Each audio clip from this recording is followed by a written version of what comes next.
content presented in this show is intended for entertainment purposes only. All opinions expressed are those of the host and do not necessarily reflect the views or opinions of any individuals or organizations mentioned. Statements made about public figures or entities are based on publicly available information and are not intended to harm or defame any person or business. This show relies on fair use of social media posts, which are presented in good faith for the purpose of commentary and criticism. Viewers and listeners are advised to form their own opinions.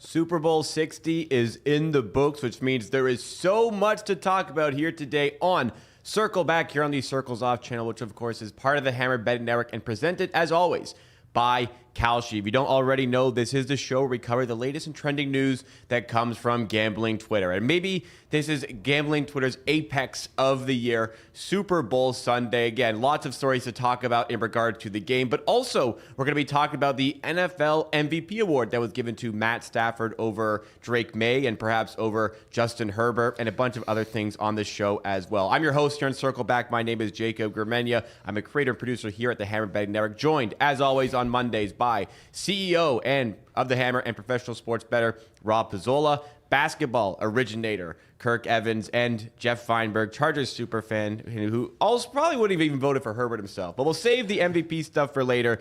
The big game took place, guys. How was everyone's Super Bowl? That was pretty good, honestly. I think from very much nowadays, my perspective of the Super Bowl is tied to whether or not I won or lost money.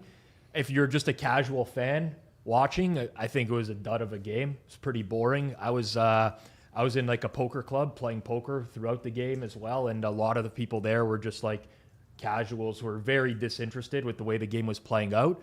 But you know, props went pretty well for me, so I'm happy about that.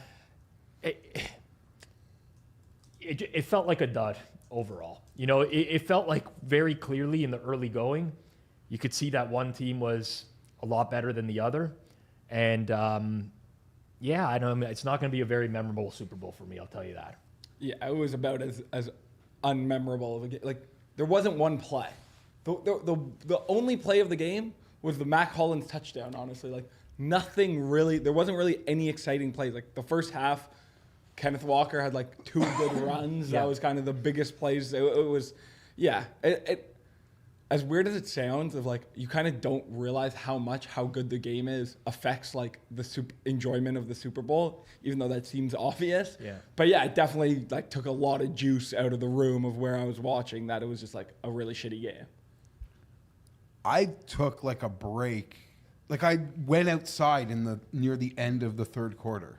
Like just for a small, I would never do that in the Super Bowl. During live gameplay. It was so fucking boring. And like no one could even kill clock. Yeah. Seattle's winning and like it's like they're just if they have a 5-minute drive, this game is over. And they kept going 3 and out. Very uneventful, but as a Darnold truther, just jealous to the core of the Patriots and their success. And Seattle future, Barner first TD. The night is saved because like my favorite moment in life is when like the mass of humanity, me and all my friends, like we hit the first TD as a group. We like trample over kids, chips, candy goes everywhere. But like we are just like a locker room in the center of the party. So that was a good pick me up. But other than that, it sucked. Yeah, there's like 2 memorable moments for me, both tied to betting from this Super Bowl. One is the Drake Maye to Mac Hollins, which is a huge play for me in terms of winning because I end up hitting Mac Hollins' long reception over on that play. But I'm celebrating hard. A few things won on that play. Not realizing that Mac Hollins in that moment overtook Cooper Kupp for most receiving yards in the game, which would have been a huge payday for me. So that was like mildly depressing when I realized that 15 minutes later. I will say, watching with a lot of casuals, everyone knows what the spread in total is. When Kenneth Walker houses that TD run and it gets called back due to the holding penalty, that would have been one of the, China doesn't believe in bad beats, but that was a dead nut under game. Like that was an under from start to finish that could have gone over and would have, like, having the under in the Super Bowl, if that ended up going to the house and counting, would have been, I think, pretty depressing for some people. I don't think that Broncos fans sat there thinking they could have bet Seattle. They could have beaten Seattle, but they had to have been sick. Oh, yeah. Watching that game, knowing they did the fumble touch late in their own territory. That's the only, like, if I'm a Broncos fan, I'd have been sick watching that game. They'll be more optimistic. Broncos fans going into next season will be one of the most optimistic groups of fans because the whole thing will be like, well, we had our backup quarterback in the AFC Championship and lost by a field goal. We could have easily gave Seattle a better game. Like, that'll be a huge topic of conversation for them. The funny thing about the Bronco, like we discussed last podcast of like, or maybe two, our weather games, like good or bad for the sport. In the third quarter, it was like, this is the Broncos-Patriots game. It was the same game, but in perfect way in a dome. It was just punt. But that Kenneth Walker play, that will be by far the most memorable play because I had a bunch of Kenneth Walker no touchdown. Oh, yeah. And like you said about cheering with friends, like that's what I really like to do. So on the Super Bowl, I give some friends like, okay, my top 5 bets, I'll give you $100 on each of it, so we're all cheering together. Yeah. So I'm sitting next to my friend, and I'm like, all right, we're gonna go 3-2. And he's like, Kenneth Walker could break one out for a touchdown. This is seconds before. I say, no, he'll go down.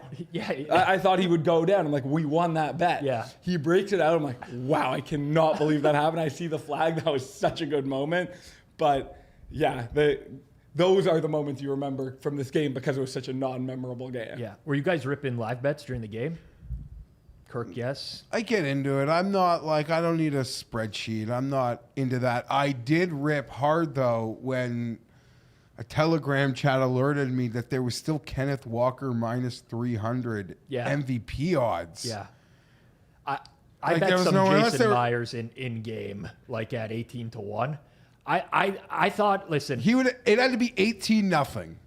15-0, 18-0. Yeah, those were score. I thought like 18-7, so that if it was like 0, maybe I was basically betting that the Seahawks offense wouldn't score a touchdown. But all the kicks were like 39-yard field goals. I agree. With no leverage. I didn't think they were going to award that over Walker's game. And the punter, Seattle's punter would have deserved it ahead of the place kicker. Legend, man. Legend, yeah. But I think that the actual path for Myers was 12-0. Yeah. Patriots come back, make it 14-12.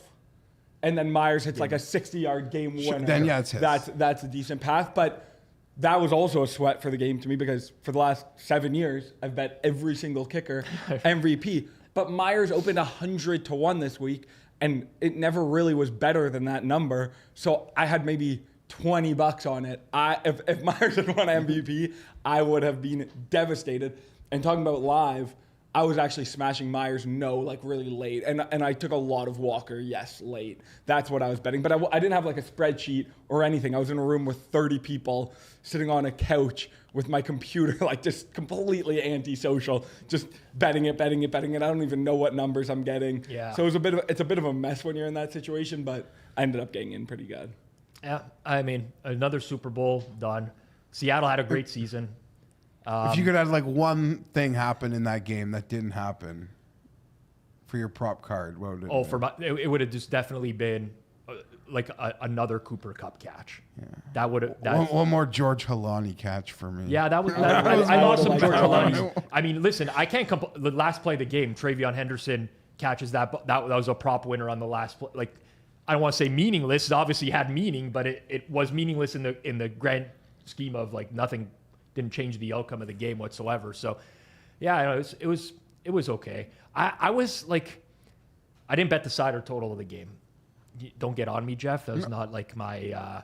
At one point, I kind of wanted Darnold to throw a pick 6 just for like interest level. I'm like, this is really getting bad. Like the Patriots offense has no hope of moving the ball. You could see it every play. Like they just couldn't. There's the players in the backfield nonstop.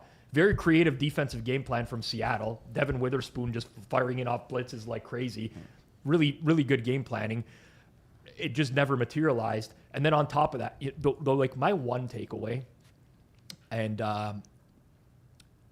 people will get really mad at me for this, but if you asked average fans around the league to rank their coaches in the NFL, I'm telling you, Mike Vrabel is the most overrated coach around.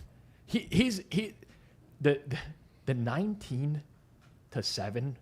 extra points. That was really I didn't bad. understand.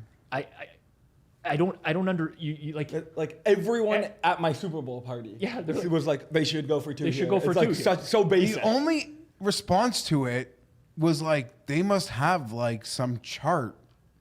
no, but they Like they can't. must have some info that says like because it makes Yeah. it's absurd. Also, I will just say this, and I think looking back on it now, they had a 4th and 1, the Patriots on their own 40, down 12-0.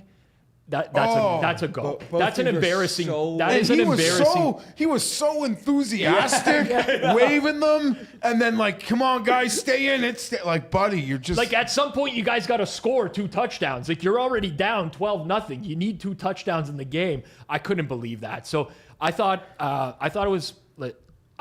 Vrabel makes proper decisions on the sidelines in the game. They're still going to lose. Don't get me wrong, but I was just It's laughing. gonna be hard because he's coach of the year, so they're gonna Yeah. just fight you with like Of course. you're gonna question. Yeah, you're gonna Vrabel, question man? the guy who won Coach of the Year. I'd be like, well, after watching that, I would have like never voted him Coach of the Year. It's the 4th and 1 there. I agree. It obviously wouldn't have changed the result, but it's another good example of like no one ever thinks about them punting there and then are like, oh, what would have happened if they had gone for it Yeah. versus like the opposite of when they go for it and don't get it. People always talk about it. I That's guess the that thing. was at a point in the game where Seattle was just running 3 plays and punting it back and taking a minute off the clock, but still, you gotta go. Yeah. Well, I mean, to your point, right?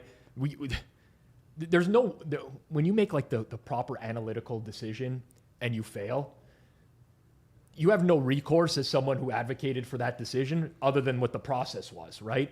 But in this scenario, I mean, it was very clearly a bad decision. They punted. You know what happened in the game? They fucking lost. They never come close to winning. Are we going to talk about that? No, because for the average person, it's not like a super pivotal moment. For me, it was. I'm like, you gotta keep possession here at some point. You gotta move down the field and score. Absolute pain for me. Last point I'll make on this prop extravaganza we did on Forward Progress this year. Went 18-11 for Damn good. plus 7.07 units as a whole. Good. You won. I did. What was the prop you gave out?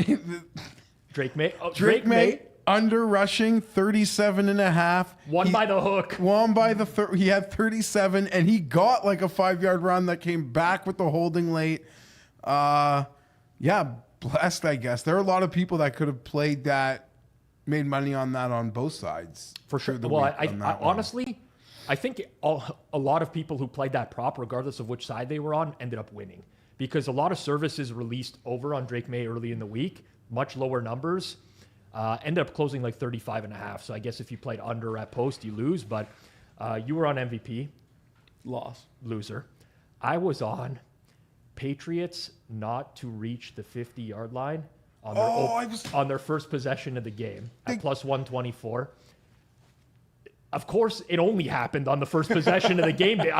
They crossed it, and then the next play they got sacked out of it. But Yes. you got the Patriots' first drive punt. I was thinking about I got you. that as well. And I gave out the wrong of the bunch, but there was, I don't know, I actually still don't know who, there was the first drive of the game, Patriots had a 3rd and short, 3rd and 2. It was a swing pass to Ramondre Stevenson. Yeah. And one of the Seahawks missed the tackle in space short of the line. I don't know who it was. I don't want to know who it was, but I will forever not like that play. But they got to the 48, then got sacked backwards the very next play. And shout out to Ian McMillan and all like the punt. The punt crew. crew. The punt crew went off, man. That was good. That made me seem like a sharp at my party. So shout out to Ian. Well, I know certainly there was some people who were messaging looking for side bets that the Forward Progress show would lose. Overall. I don't want to name names, but people were looking for side bets on that. And unfortunately, we won. We won as a group. So that was a fun show to do for sure. And a lot of good looks this year, man. Like there was a lot of looks that won by won by a lot. So I was happy to do that show. Can't wait for next year on that one. Let's start to dig into some of the tweets that we have from the Super Bowl, and some interesting conversations came through this. There's a lot that we're going to go through here on the Super Bowl. First of all, Kirk mentioned a Super Bowl party, as did Jeff. Rob was in favor of going to play some poker. I hosted a Super Bowl party as well, but there's a lot of opinions growing out there that the best way to watch the Super Bowl is completely on your own. Joe Osborne of Covers says, if you've committed to attending a Super Bowl party, now is the time to start laying the groundwork on an excuse not to attend so you can watch the game in peace by yourself. Casually mentioned, you're not feeling great. By Sunday, you're not trying to get anyone sick. Like, this is what you do, like, at work. Typically, I would never. But this is what people typically do at work when they're trying to get, like, a Friday off or something, or a Monday off. But I don't know. I really like watching the Super Bowl with other people, and it made that not-so-great game a lot more fun to watch. What do you guys think? I think you've got to...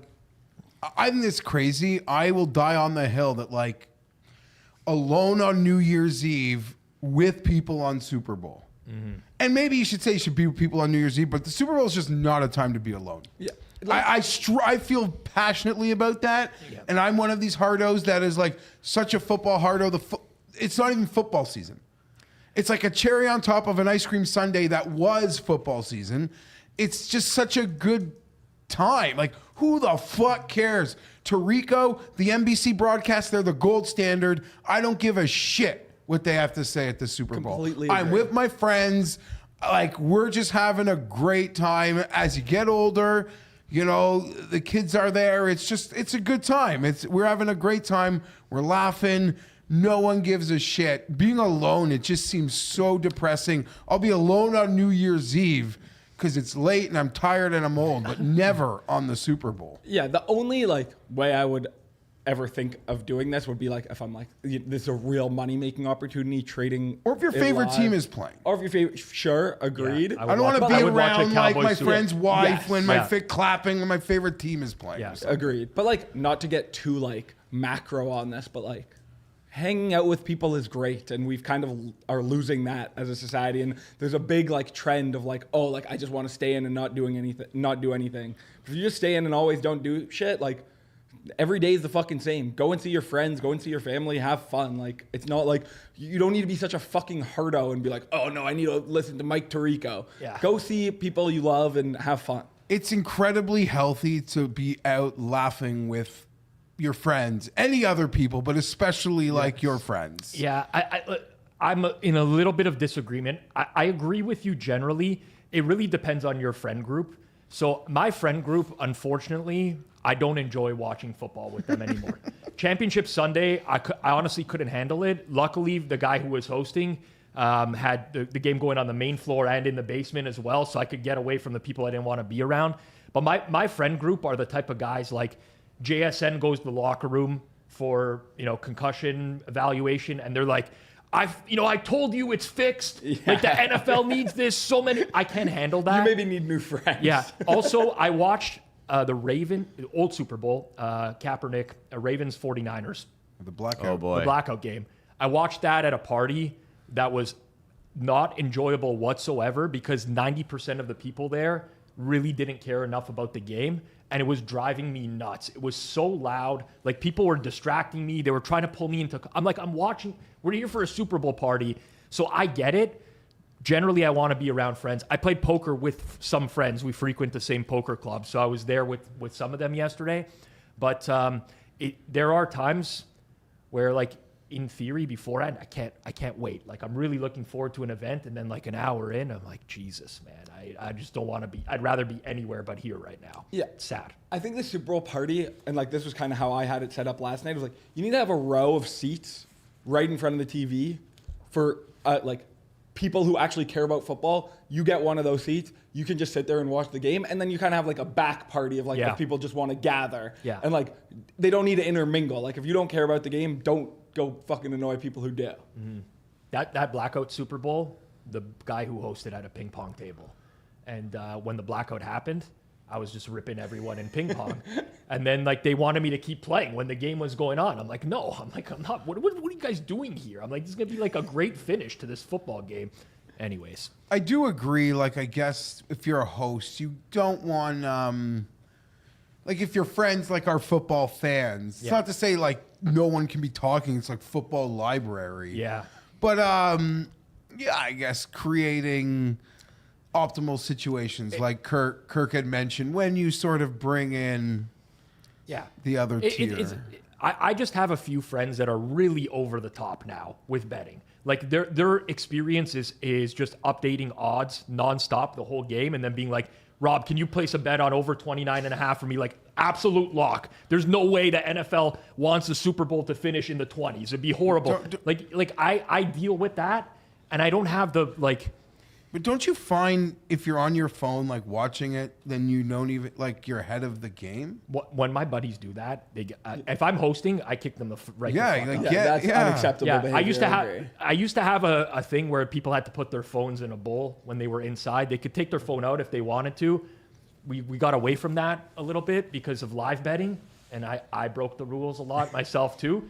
But that's I can't handle that. Yeah, like if we're watching football and someone says something in like a Sunday, it's or like that's like a big odds are off the board. Something's happening. Something. No, I'm that's Or it's like they got, unacceptable. or like before the third down, letting you know they got it. Yeah, just get out of here. These are the worst people in society. I completely agree. Like, keep it to yourself. If you want to know before everyone else, keep it to yourself. It actually happened to me last night. I don't know why, but I looked, and then it was like that when the Patriots were backed up and the Douglas first down.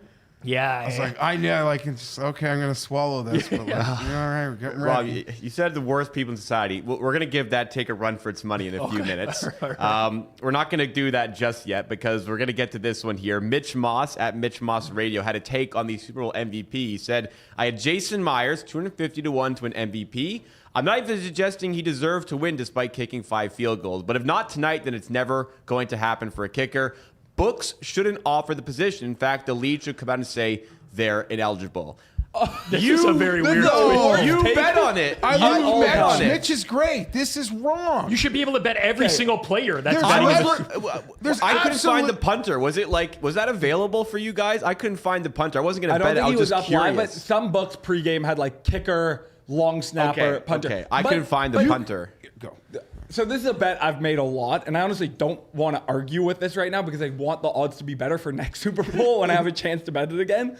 But this is just completely not true. Like, the odds for kicker Super Bowl MVP have clearly consistently been wrong in that they're too long. This is the second Super Bowl in like the last 4 years where the kicker's gone to like 6-1 favorite from hundreds to 1. Yeah. He hit 5 chip shots that were all completely low pressure and not in big moments of the game. Like this wasn't the path at all. And like, yeah, you obviously want a kicker to hit a lot of field goals, but it's all about like the length and like the big play, the leverage and the length. Leverage, exactly. So this is just not true. I read the first 2 lines of the tweet before this show and didn't see the third. The third is the most egregious. You bet on it. You bet it. The line moved a ton. Like, what are you talking about? Fantasy, like, running back, it was the first one since Terrell Davis. Yeah, That like would have been 135 yards. Yeah, I'm just saying, like, do you know how long that is for a running back who the amount of a running back is involved to have gone that long? Like, we all know when we're betting in this market, we're betting against anything a quarterback does. Maybe Vinatieri should have won it on Brady's first when he kicked. Yeah. On the Brady first one, or the Patriot first. That's how long we've been. Holy shit. Yeah.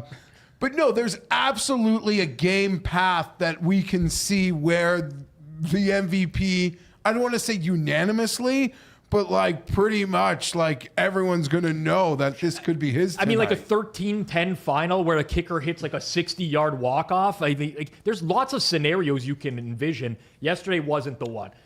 Listen, I bet Jason Myers in game. I said to myself, I'm like, listen, if the Seahawks don't score an offensive touchdown here, there might be a decent chance. I mean, at that point, Kenneth Walker was at like 71 yards when I bet him. Something along those lines. And it got to 12, Yeah. and if it got to maybe 8, 15, because they weren't leveraged, so it would have taken probably 5 might not have been 5 no leverage chip shots might not have been enough, but once it's 12, it could have gotten 18, and then it might have been his. Yeah. What Super Bowl was that yesterday? Like, what number? 60. He's betting 250 to 1. Like, we haven't reached anywhere close to like the amount of Super Bowls where you would even expect one of these to have happened. I agree. A kicker will win a Super Bowl at least one out of every 250 It times. was Win an unbearable MVP. last night. Getting messages like Yeah. kicker MVP, kicker MVP. I'm like, I have no money on this. I'll be so mad. I mean, the odds were just dropping and dropping every time I refreshed. But no, I He think Kenneth wasn't Walker very even the deserving. second most deserving place kicker on his own team. Yeah. He the was punt- the second. He was second. Sorry, Yeah, yes, he was he the wasn't second. even the most deserving Yes. special teamer on his own team. Yes. Yes, Yep. agree. I'm So with you. who cares? And the reason sportsbooks offer this is because people bet it, and people were betting it very heavily, which is why it moved to such a degree. Now we're going to get into my favorite part of the show today, which is this conversation here. Some people had some decent hunches on what the first song of the halftime show was going to be. Felt like, leading up, like the day of the Super Bowl, usually the favorite is a good indication of where people like see it going with was it TT Me Pregunto or something like I think Yeah. that's how you say it. Anyways, Trent, Book It with Trent, said he had some credible information from a source working the halftime show. The first song Bad Bunny will perform at halftime will be Shambaya. Hopefully I said that right. At plus 2,400, and he said he has 4-1 lifetime in halftime songs and was correct last year, but. Then we got this one from Alex Caruso. You may notice that it's a black background and it's dark mode. That's because he deleted this tweet shortly after posting it. He said, I'm pretty sure I know the first song of the Super Bowl halftime show. My source, who is dating someone working on the halftime show crew, is insisting the first song is Shambaya. Take this at 9% on Kalshi. My source has never let me down before. I was following this in real time because I had money in this market and I wanted to just see what the reaction was. And it moved. The highest I saw it get was 21%, I think it was on Kalshi. Yeah. And then the next time I checked, it was all the way down at 6%. So even lower than where it started when he made the post. He then recapped his night of NFL betting. This is Alex Caruso. Huge following on Twitter for NFL betting content. His NFL recap did not include the bet that he made here, which he replied to his own tweet and said he had $100 on it to win $900 on Kalshi. Which you always do, by the way, when you have inside information. Exactly, yes. On what's going to happen, you always bet $100 on it. Let me tell you. So I never really thought this had any substance. When I saw you only had $100, and I was okay, this guy doesn't know jack shit, or is he be betting more? But then I started to question if there was something fishy going on here. And Wheezy Props felt the same. He says, I don't usually get involved in things like this, but I haven't said anything about Caruso multiple times betting 50-plus units on minus 800s to make his picket look green, which is shady and misleading to the public, but tweeting that you have insider info about the first song of the halftime show and then deleting the tweet while pumping and dumping it in the shadows is complete BS. The industry is in desperate need of transparency, and we have someone with a huge following manipulating and fabricating with zero shame. Unacceptable. Alex Caruso fired back and said, there's no amount of money in the world I would ever take to tweet out a bet I didn't believe in. I had to take it down. I had to take down a tweet yesterday that I used non-compliant language in. Anyone suggesting I'd post something I didn't believe in is 100% wrong. I post thousands of bets on here. No matter how much you hate me, I have reasoning behind everything I post and consistently show it, whether I end up right or wrong, except for this time because he deleted the tweet and didn't include the bet that he said he made in the recap on the game. I think it would be pretty fair for someone to consider Alex Caruso like a complete, utter scumbag piece of shit of the industry. Well, one could come to that conclusion. I've ever heard him speak I'm not, about any. it's true. Jacob's really upset with Caruso. So this kind of stuff happens every single year. Regarding like, I don't know what it is. I think it might be an ego thing. I think actually some people just spread in misinformation. Like, you really got to parse what you know, what you hear, and I try to keep track of everybody who ever gives me a piece of info and whether or not it was right or wrong and stuff like that. But I did pizza buffet yesterday morning, 11 a.m. I went through all the novelty props, what I had heard, whether or not I thought it was real or not. There was definitely some stuff. We probably got the same screenshot shared to each of us about the halftime show, which I didn't bet heavily because I was getting a lot of conflicting information. But at the end of the day, with these types of markets, I think it is so incredibly, I don't know what the exact word I want to use here to describe it. like, it's so disingenuous to like tweet it out with, you know, I know someone's girlfriend who's on the production team or what, when the market is at like 9%. Like at this point in time, the information is pretty much leaked. It's a lesson for people in the future. I'm not saying it can never happen, but these are events that have production crews, the real people at rehearsals. Once those things happen, they really start to leak into the market right away. For anyone who's giving like a contrarian take on Super Bowl Sunday as to what a halftime song is going to be, who's going to appear, they're very, very likely going to be wrong. And if honestly, if he had any belief that this was actually real, like putting $100 on it would be shameful. So I don't know. It's just like it happens every single year, man. Everyone wants to be the guy on Twitter that could claim that they knew, and I think it's like an ego thing. I think this might be shocking. I actually completely disagree with everything that's been said so far, but this is a big conversation. So I followed this market very closely, the first song, very, very closely. This was one of the craziest betting markets in the history of sports betting. Kalshi had $111 million on the first song. Every single night, the odds for Titi Mi Pregunto would steam to somewhere between 68 to 75%. Yeah. Every single morning, it would steam to 60%, steam right back to 60%, sometimes even in the mid-50s. And this wasn't like a thing where, like, Polymarket and Kalshi had 100x what Polymarket had on this. My understanding is that the dancers for the show, when they, this was clearly very different this year. They kept it incredibly tight. If you look at last year, the entire show was on Reddit. Yeah, I remember that. And by game time, it was 99% first song. Yeah. By the time the thing was starting, Titi Mi Pregunto still was only at 70%. 100 million traded. Yep. So something very, very, very different happened this year. My understanding is that when they were performing and practicing, they didn't play any of the music out loud. Only the dancers had the music in AirPods because they really didn't want it to get out.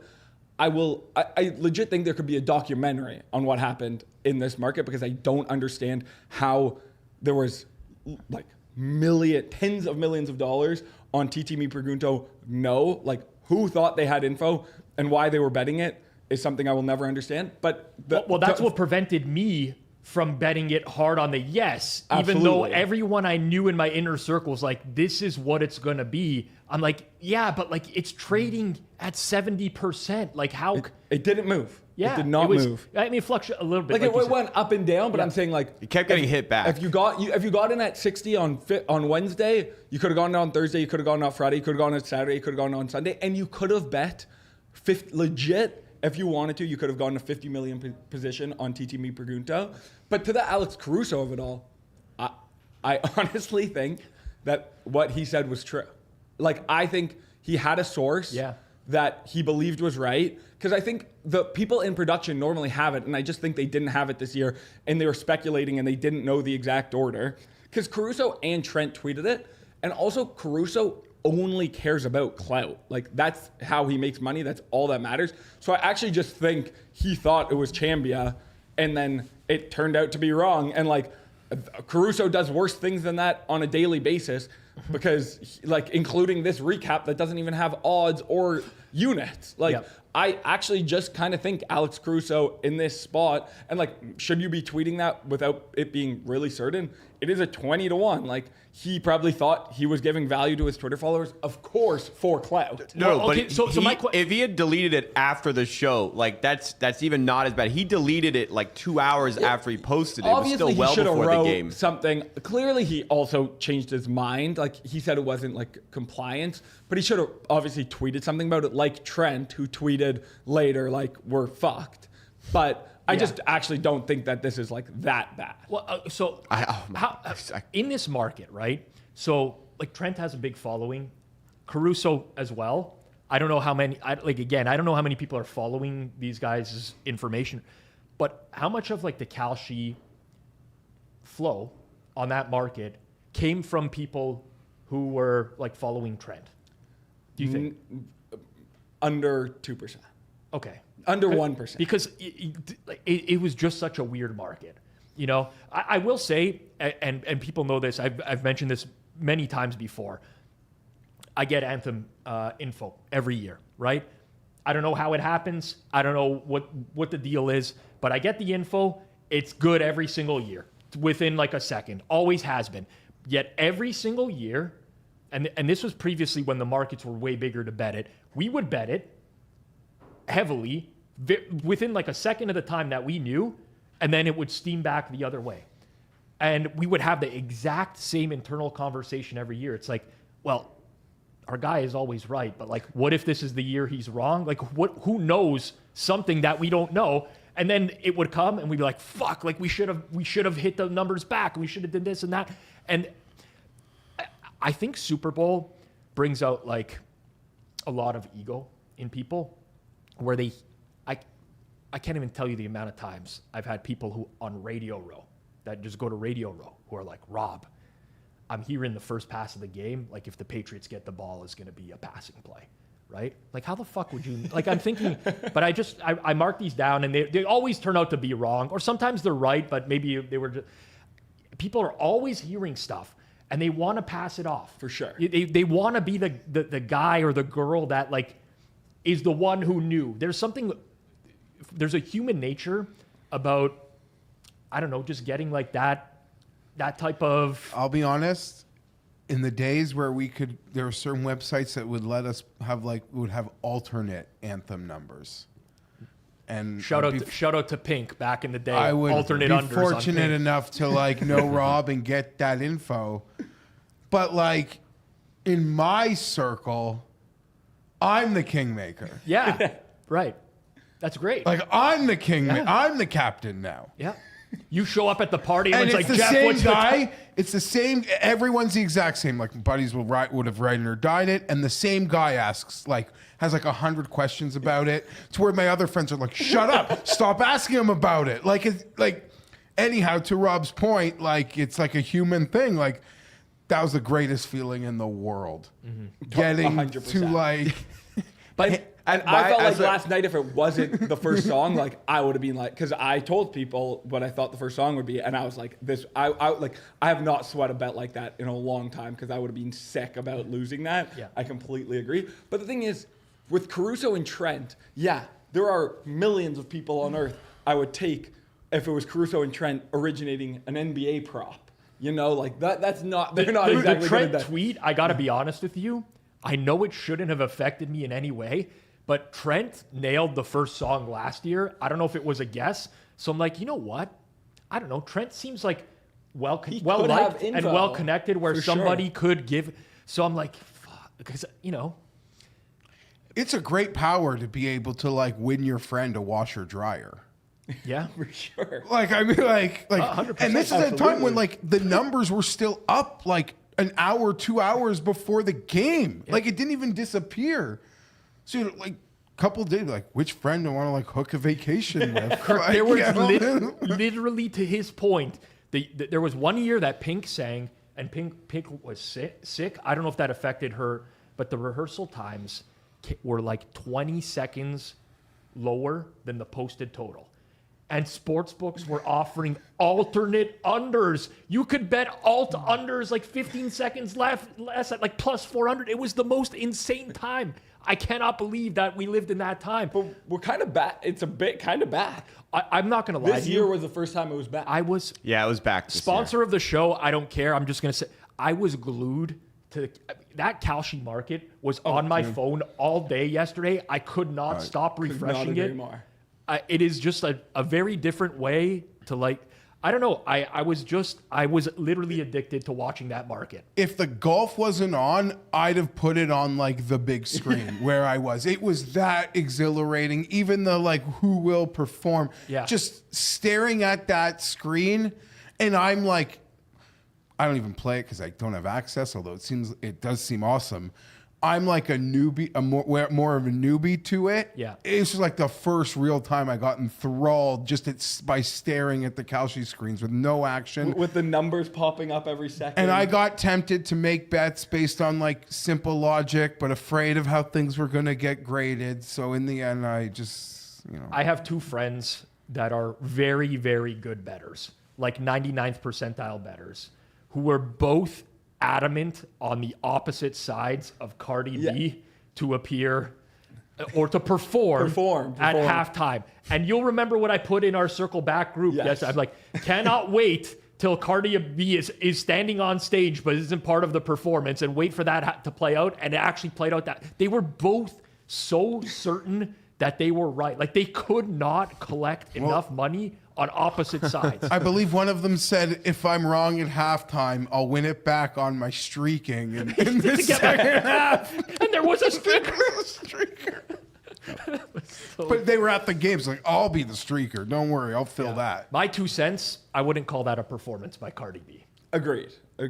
No, but I was so scared. That's why I didn't want to bet it. I would not call that a performance. Wave your hands. Being on stage and like singing without a microphone for like 3 seconds with Pedro Pascal and Jessica Alba. Waving your arms, shaking your ass. Like I was worried that would have been enough. But she didn't have a mic. She didn't have a microphone. She didn't have a mic. No, I'm with you. So I had a bet on her to perform. I had it before our friend mentioned that he also had it. So that was kind of like, okay, well, if he says it. But anyways, I had it, and I marked it as a loss, and then it was a winner in my account later on in the game. So I was like, wow, okay.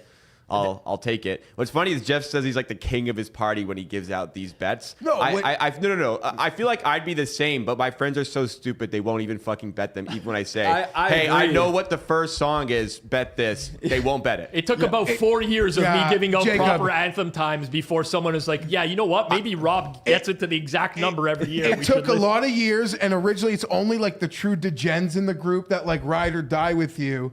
And then, it takes multiple years for everyone to trust you. The one guy that I know, to his credit, the first time I told him went absolutely ham was Alex Moretto. Good for him. The first time he's like, is it good? I trust you. I'm like, it's good. I'm telling you, it's good. True story. Rob's a true mensch. I guess one of the years I gotten so much that I'm like, Rob, like I'm now uncomfortable. Like, do you want to buy some back from me? And he like agreed to. And then it won, and he must have won like a gazillion, where he's just like, you can keep it. Yeah. Don't worry about it. I was very confident it was going to win. So, I mean, at the end of the day. But Jacob, I agree. Like, I obviously do a lot of betting. Last night, I'm at like my Super Bowl party. I originated like the next gen stats. Yeah.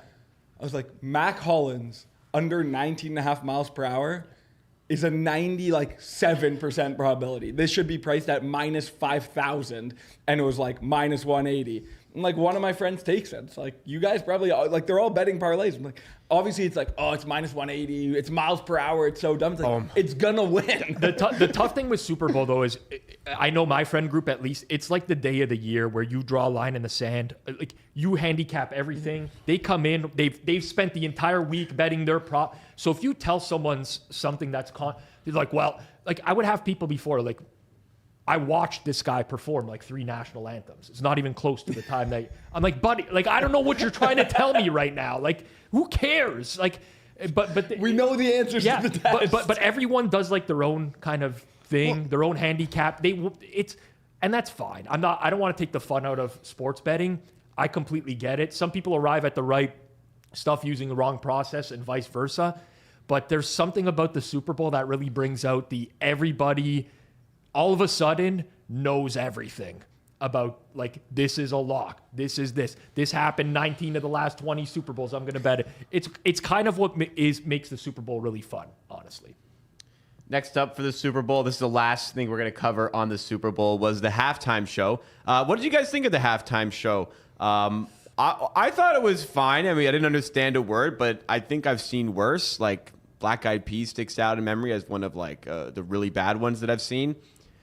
I thought it was fine. I think the last Madonna one was not. Yeah, great. that- I'm trying to remember what year that was. I don't remember watching that live. I don't know. I probably wasn't old enough. But It's very anyways. subjective, obviously. So first and foremost, another thing about betting that song first. I had no fucking clue. I never heard the song. Well, so I listened to it a few My buddy times. had during the day. Shazam up on I the also TV. Shazammed and it I'm as at a soon as poker it table. Like, started. anyone know any Bad Bunny songs that like they would have any idea? So I had friggin' no clue what was going on.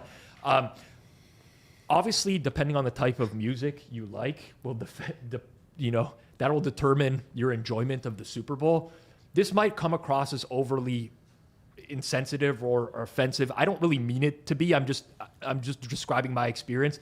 Post Super Bowl every year, I go south to different countries and I end up at like an all-inclusive. It felt like I was watching the entertainment at an all-inclusive resort. Like, that's exactly how it is if you go down to like Mexico, Riviera Maya, even some places in Costa Rica. So like, it was okay. I think there was like enough eye candy and stuff to keep me somewhat interested, but like, it's not, I wasn't paying attention to the full thing. It's not my kind of music. So it's hard for me to rate that. To me, the best Super Bowl halftime show I've seen in recent memory, where I watched the performer, I was like, this is really good. Like, they are very, very gifted, was Bruno Mars. Yeah, Bruno Mars. He's like the prototype of what it should be, like amazing dancer. Yeah. Like, I just watched that and I was like, this man is like a really gifted musician. I watched Bad Bunny and I was like, okay, I don't get the allure. I don't. Well, you don't get the allure as like a singer. Yeah, like I'm like, Fair. I feel like again, I don't want to like, I don't want. I feel like a lot of people could do that. And the music feels. I never listened to Bad Bunny. It feels like very traditional, like not like anything that is. I don't know. It's just that's just my 2 cents. So It wasn't for you. Yeah. So obviously this got like very political. The whole halftime show. There was like the alternative halftime show, and like I thought it was funny that people thought like the NFL was being political when actually it was the exact opposite. The NFL was like, we'll swallow the politics of it all because Bad Bunny is so insanely popular to the international fans that they're desperately trying to get. Like that, the NFL is, they know you're going to watch the Super Bowl, but if they can get people in Brazil and Puerto Rico to watch, that's the ultimate goal. But yeah, like to me, I didn't listen to Bad Bunny before. I've actually listened a little today. I'm kind of getting into it. I was also pretty like sick about the sweat of the first song. You're not listening to any Kid Rock this morning, trying to get into Kid Rock? No, I'm not. I was pretty sick about the first song, Sweat, so I was eating a steak in the other room as it was going on, and I ended up just watching it on YouTube after the game. But like, You didn't even know if it won in real time. I was refreshing Kalshi and Paulie, Okay. and I walked into the room when I saw it spiked to Spike up to 99, 99, yeah. celebrated, went back, ate the rest of my steak. But yeah, like to me, Bad Bunny's like very much like politics and everything aside. It's just like he's like a very like cool guy. Like he's insanely good looking. He's funny. Like he's been on SNL. He's clearly just like he kind of has that it. He's not like that good of a singer or a performer, but it was like probably a 50th percentile halftime show to me. Yeah. When Bad Bunny came out, my first reaction, I'm like, that guy was in Happy Gilmore too. That's where I knew him from. I had no idea. You didn't know that? Zero. No clue. I'm like, I'm pretty sure that guy was in Happy Gilmore too. This is how far he removed was. I am from like pop culture. When now. they announced it was Bad Bunny, I mistook it for like that European dads wear brand Psycho Bunny. So that's how like little I know. So I don't even care to have an opinion. My only opinion, I guess, in them wanting to make the halftime international is like, God forbid the Super Bowl goes international. No, I can't. I don't mind they with can you. play a lot of international games. Yeah. I like it. 8 in the morning, 9 in the morning, fine, whatever. The Super Bowl, that would be like treason. I agree.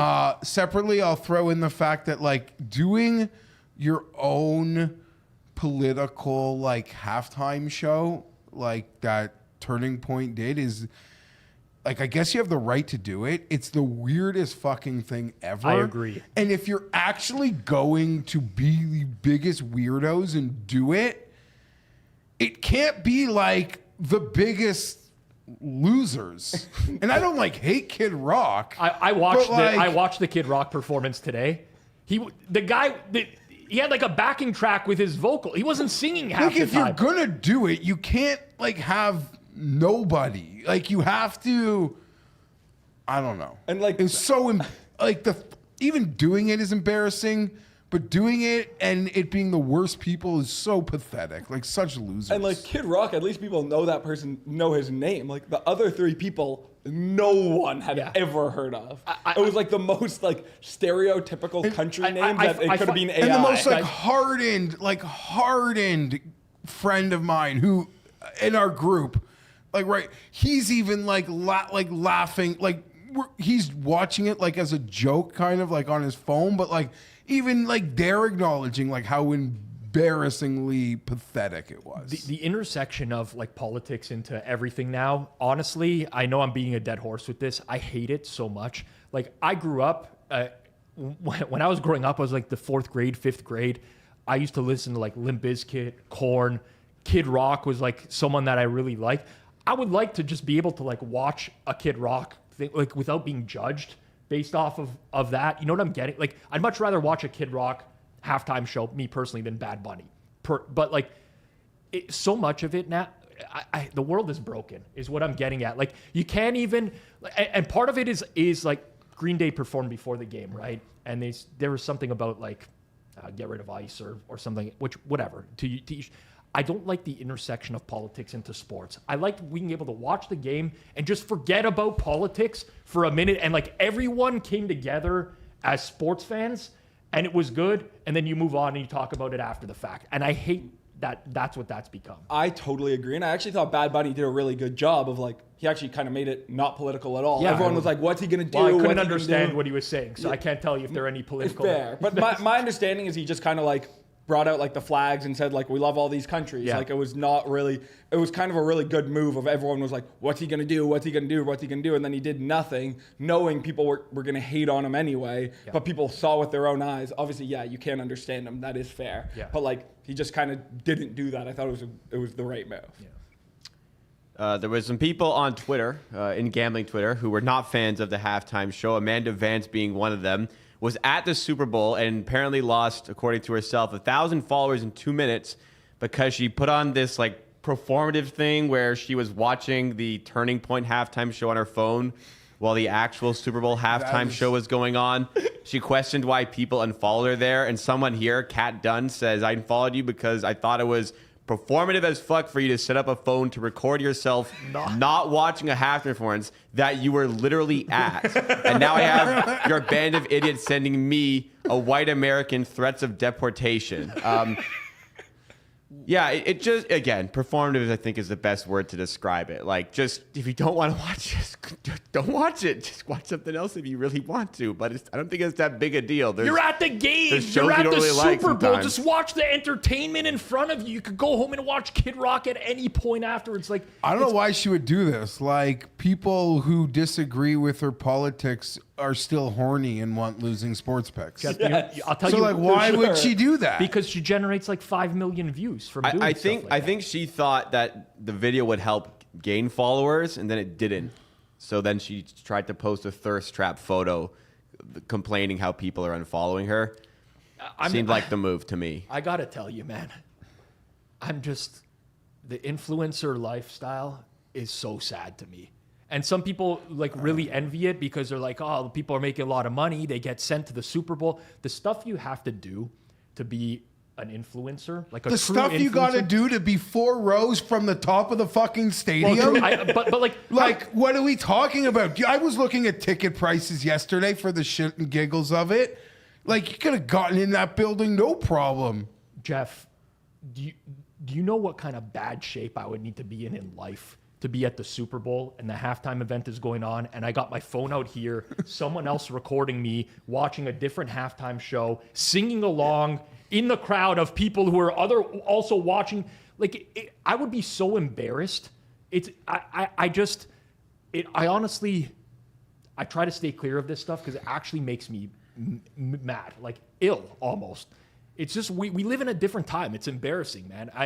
This is very much, I'm 39 years old. It's old man yelling at clouds. The next generation sucks and whatever. It's not even that. It's just, it's what gets rewarded nowadays is brutal.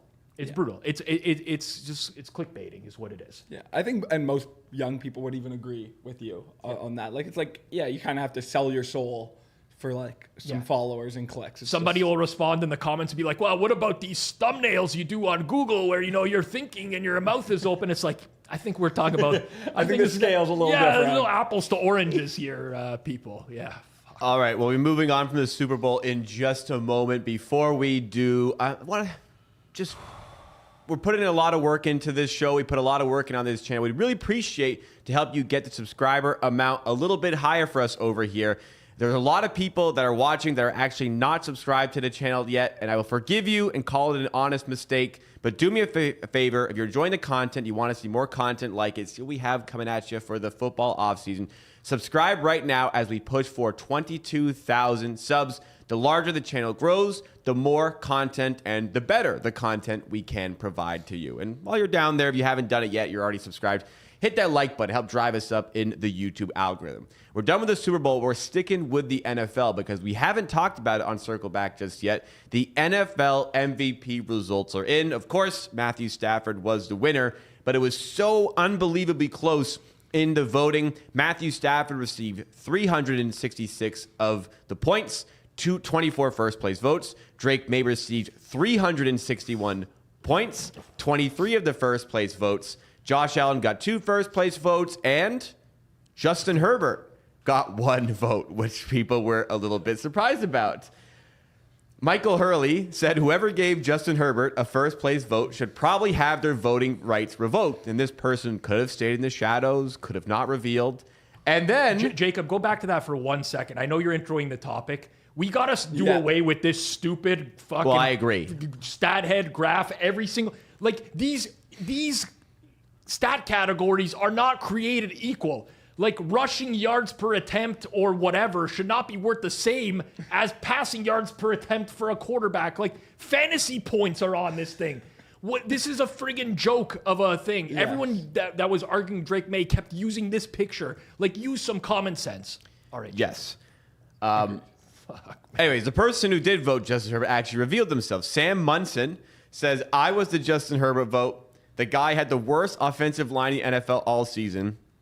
And despite that, he was working miracles in almost every single game. Stafford's O-line became 2/5 as bad as Herbert's for 5 minutes, and he became a turnover howitzer. He embodied value. Sam Munson, by the way, I think we featured... I saw a tweet. I think we may have featured it previously on the show where he said people overrate the term value when it comes to MVP voting, and then completely contradicted himself on this one. Aaron Schatz said, remember when I went through... what I went through as the only vote for Josh Allen 2 years ago? I do. Don't do that to Sam. I also remember that, which I didn't until I saw that. And then there was conversations like FanDuel posted this photo, live look at Matthew Stafford's MVP campaign. It's him trying to make a tackle after he threw a pick 6. And then Ben Houselog said, this is why gambling companies should not be allowed to advertise. They made this post to get people to bet on Drake Maye, and it worked. I think that's... stupid for him to say. Actually, we'll save that one for the end. But let's start with the MVP as a whole. Do we feel like the correct player was awarded the NFL MVP? Oh, this is a tough one. I think that Matt Stafford was the MVP. Now, here's the thing. We have the luxury of information now that wasn't available at the time of voting. Time of voting was end of regular season, before playoffs. We saw Drake Maye play 4 playoff games against quality defenses and frankly not look very good. A lot of that was O-line. Completely get it. But the whole argument against Drake Maye winning MVP was schedule and saying a lot of these numbers are inflated because of schedule. And I think over the course of the playoffs, it was proven. I think Matthew Stafford was the MVP of the league this year. I would not argue that voting for Drake Maye was a bad vote or anything like that. And I'm also going to go further and be like, that Justin Herbert vote from Sam Monson, I want to say, I feel strongly it wasn't done for just engagement purposes. I know some people were saying that because he voted Brock Bowers last year, so that's fair. From what, I don't know Sam myself, I'm getting information from those around him that worked with him at PFF told me he's not the type of guy that would do something like that. Whether that's true or not, I don't know. I feel like he voted for who he thought he would win. I feel like it was a shitty vote, and I would have never voted for Justin Herbert. But at some point, if you're going to pick 50 voters, you got to entrust them to vote for who they think should win. Like, if I'm looking at the voting as a whole this year, I have way more issues with Dan Orlovsky getting to vote for his fucking buddy and campaigning for his friend, essentially, calling everyone else an idiot, arguing against stuff that he argued in favor of last year, all because his friend was involved. Like, to me, that is so much more egregious than a guy who I believe voted for who he thought should have won. I think it's a terrible vote. I really do. I don't think Justin Herbert is anywhere close to the MVP. Yeah, you dock him for the O-line. You could say he performed above what he should have. But, like, we're not picking these based off of computers, right? Like, different humans are going to see stuff a different way. I certainly have my own takes that I get shat on for all the time. Eli not being deserving of the Hall of Fame is one I can think of, right? Where I'm definitely in no man's land on that. But it was a vote that I think he thought was a real vote. And while I don't agree with it, I don't know. That's kind of the purpose of voting. It's like you give people the opportunity to make their case. And he came out, owned it. I probably would have taken that to the grave if I was the only one who voted Herbert and the voting was that close. I maybe not would have made that public, but I don't know. It was a really tough spot, and people came down on him like really hard.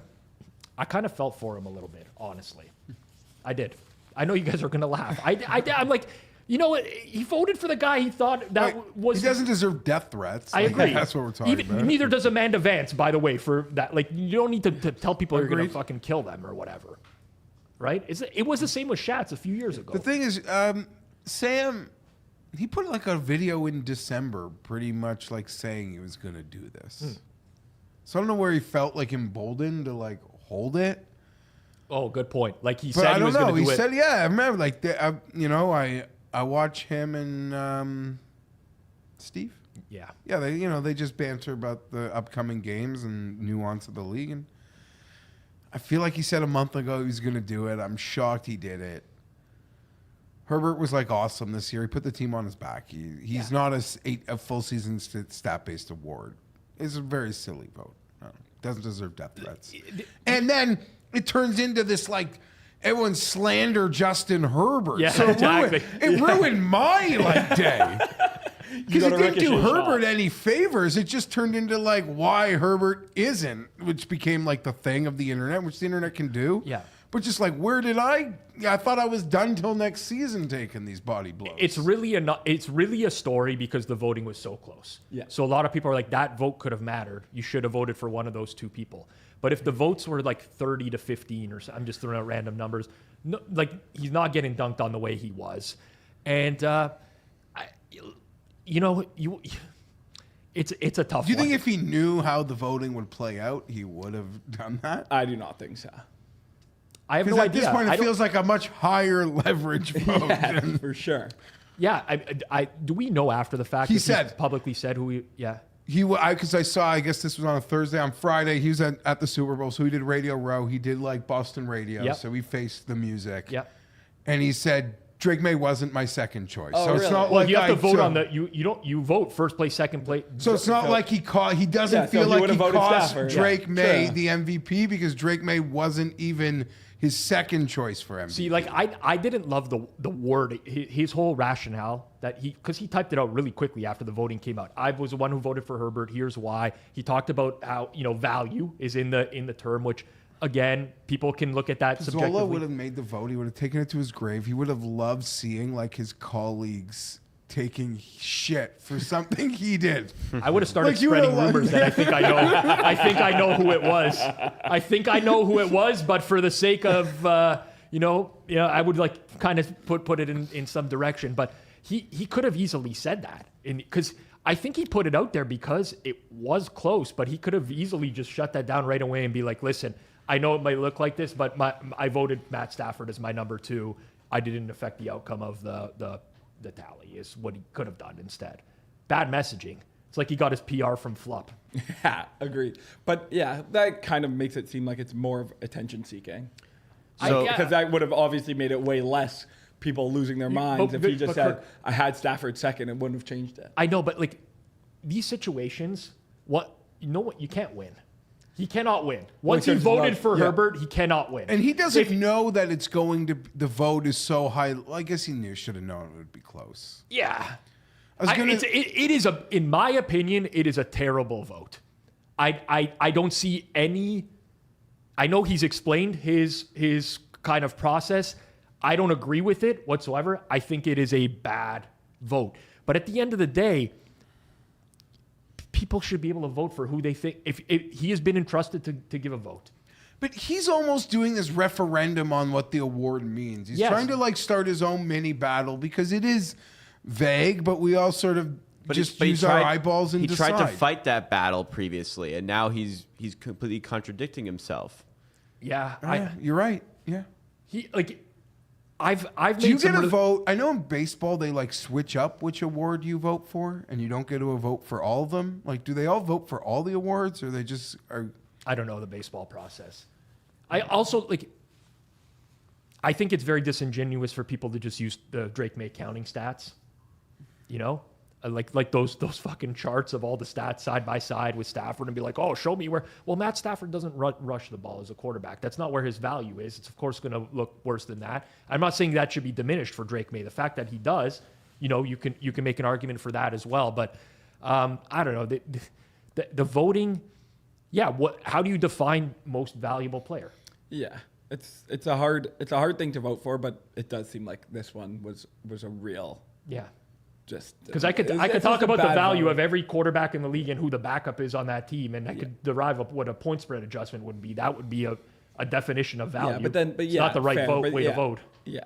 Right? I would, it's definitely not the right way to vote. But, this just was kind of silly that he did this, I think. Anyways, let's move into the next part of this topic, which was the tweet FanDuel posted where they said, live look at Matthew Stafford MVP campaign. This was during the Falcons game when he had a pretty disastrous game, which made Drake Maye quite a sizable favorite to win the MVP award. Then Stafford had a great game to end the season, ended up being the winner, and he was like 90% going into the awards. How do we feel about Ben Houselock, who said that gambling companies should not be allowed to advertise because they made this post to get people to bet on Drake Maye, and it worked? I think this is either fake outrage or he's an idiot. I don't know which one is worse, to be honest. I think there's a good point followed by a terrible rationale. Sure. I completely agree. Sure. I agree that I actually really don't like the betting companies doing this. I find it very odd and kind of cringe.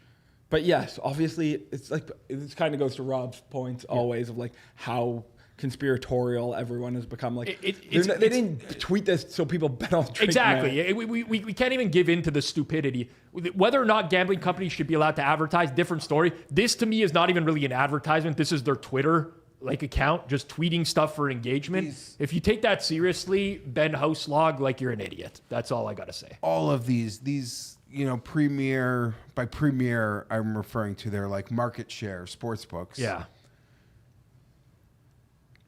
It's just engagement, low-hanging fruit, chasing accounts. It's literally maybe the slightest stage above intern who's working at 10 o'clock on a Monday doing this. They're just quick wit, done. It is nothing to do with market or manipulation at all. It takes the lowest level thinker to think that. Well, every social media guy has some sort of KPIs that he's working towards. They're almost always generate as many replies as possible, get as many views on this as possible. There's a very tried, tested, and true formula to what these guys are. Here's the top 10 quarterbacks in the league where very clearly there's one in there that shouldn't be. Do you guys agree? And then there's just a bunch of types who's the moron intern who put this together? Well, that's great. That's valuable. Someone's now engaged with it. That's what all these are. They're all just to get engagement.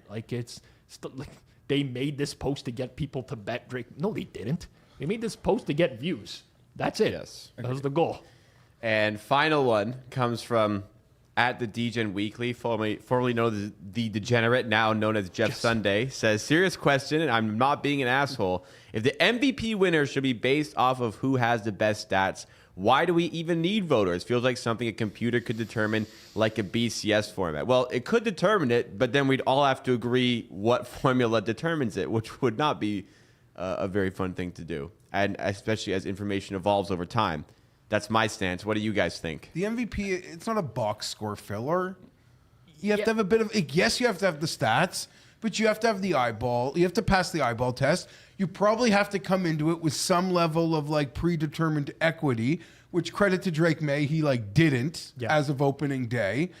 It's a potpourri of factors, right? I think there's more nuance than just looking at like raw stats. I mean, listen, a computer could do a lot of good. I'm not saying a computer could adjust for schedule. It could probably give you a pretty good determination of who you could do that. Kind of takes away from the fun of it a little bit. And I think a better solution, honestly, and you guys might disagree, is if you don't want the variance to be like a couple guys who throw away votes or whatever, just increase the number of voters. You get less variance that way. If you got 100 voters or 200 voters, it makes it less likely to come down to one person who did something. The funny thing is a week ago, 2 weeks ago, it's everyone yelling at like old man, curmudgeon, old school sports writers. We know they'll screw up the Hall of Fame. Well, now we got the new age, young, new media guys can screw up the MVP votes too. It's not just, you don't just have to be an old boomer to screw up a vote. Agreed. I mean, listen, I followed a lot of MVP voting. I saw the Mina Kimes, Dan Orlovsky exchange on, Mina Kimes, this is why Drake Maye should win MVP. I thought she maybe like brought up some good points. Dan Orlovsky didn't even, he's like, common opponents. What are you even talking about? Like, he had no idea what you, like, I think maybe the bar should be like a little bit higher on who gets that vote. But it's tough to determine that. Like, what are you going to do? I don't know. There's no perfect solution for MVP voting. Sometimes you just got to deal with the fact that we outsourced this to 50 people. This is the way it went. We're living with that. And that's it. All right. Now we could keep going with the show out of the NFL discussion and into some NBA talk for a couple of topics here. But before we do get there, let's hear a word from our friends over at Prediction Data. Here's their message. If you're a bettor building your own models and you're not watching Kalshi and the rest of the market in one unified feed, you're probably missing edges. Prediction Data aggregates and normalizes data from Kalshi, major prediction markets, and sportsbooks into a single API built for backtesting and live trading. You get live prices and historical data in one clean schema with no data engineering headache. If you want a trial key, you'll need to book a quick demo. Click the link in the description or scan the QR code to get your trial key. And before we do get into those talks, I actually want to reference some stuff from the chat here, specifically this poll here. So I asked while we were doing the show, what's the best way to watch the Super Bowl? I said with a group, with immediate family, or alone. Just over a third put with a group, just over a third put alone, and just under a third put with immediate family. So very wide debate on how people like to enjoy the Super Bowl. So I wasn't expecting that. I thought more people would like to be in a group, but thank you for the people who did vote in that. On to some NBA discussion, which is just an NBA player being involved in this one. Giannis Antetokounmpo joining the Kalshi team. He says, we all on Kalshi now.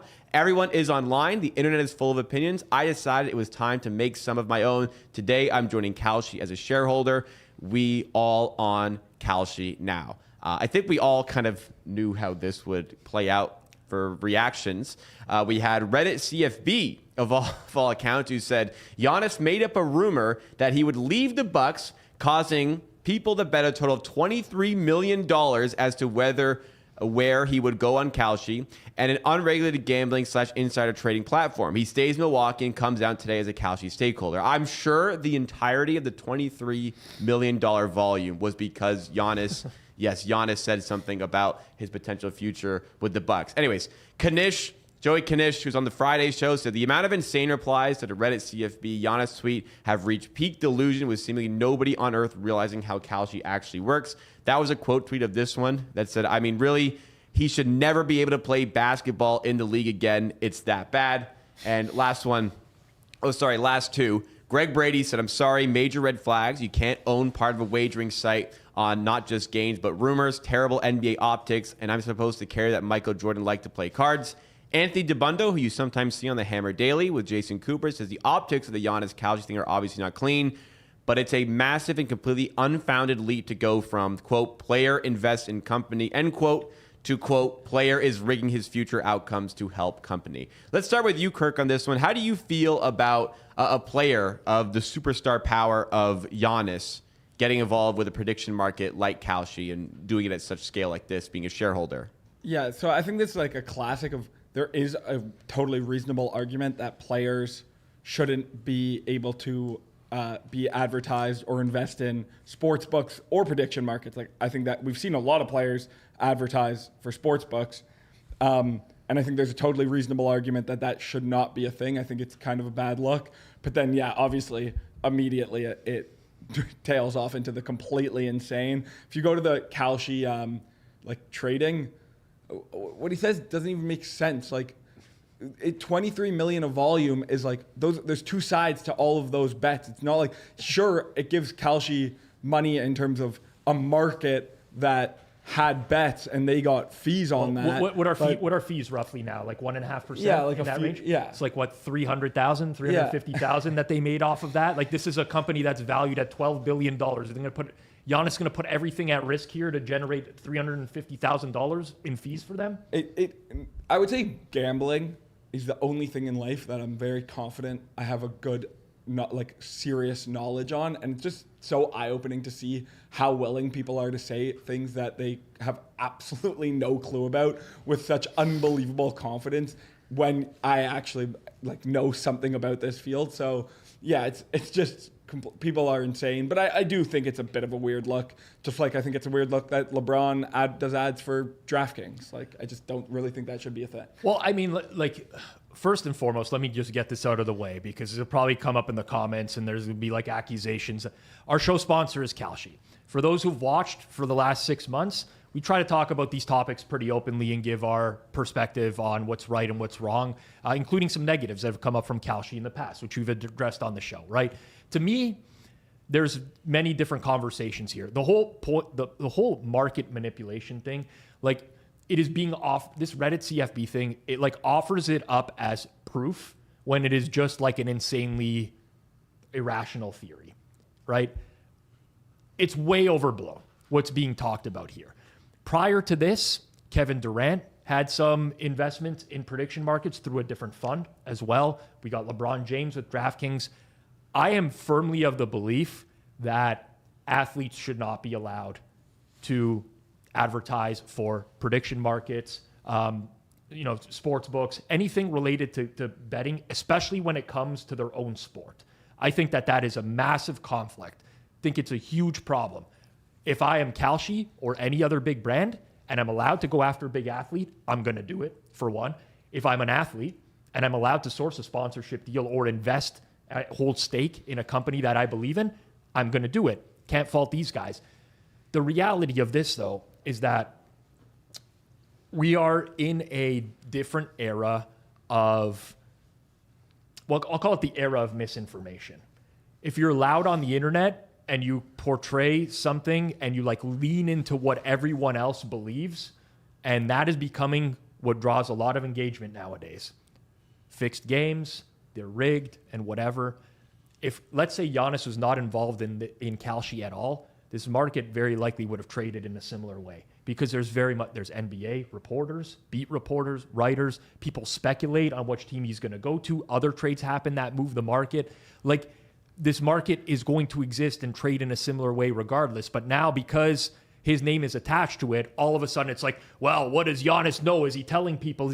And it's fair for people to question it, but to make the leap to certainty of like, oh, he absolutely colluded and done, it's just rooted in, it's being done because if you're loud and you present these types of theories, you get engagement. It's what drives the world nowadays. But I don't love athletes involved in sports. I wouldn't do it, but honestly, it's big for Kalshi. It's good news for them.